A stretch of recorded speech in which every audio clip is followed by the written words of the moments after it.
Hi, today I'm going to read The Boys in the Boat by Daniel James Brown.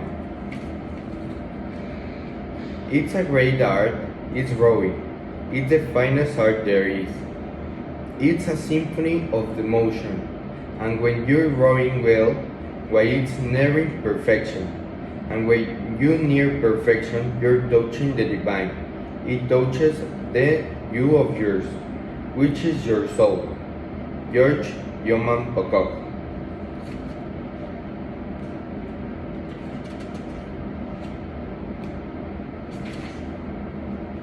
This book was born on a cold, drizzly, late spring day when I clambered over the split rail cedar fence that surrounds my pasture and made my way through weed woods to the modest farmhouse where Joe Rance lay dying.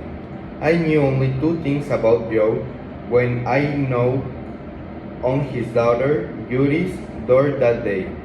I knew that in these mid-70s he had single-handedly hauled a number of cedar logs down a mountain, then hand-split the rails and cut the posts and installed all 200 linear feet on their pasture fence, and I had just climbed over a task so Herculean I shake my head in wonderment whenever I think about it.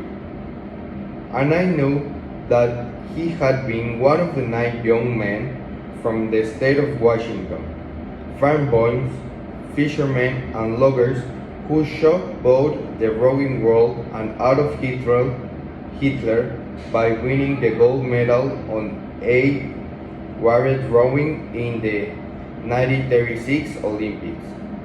When Judy opened the door and ushered me into her cozy living room, Joe was stretched out in a recliner with his feet up. All 6 foot there of him, he was wearing a grass suit and bright red, down-filled booties. He had a thin white beard. His skin was sallow, his eyes was puffy, results of the congestive heart failure from which he was dying.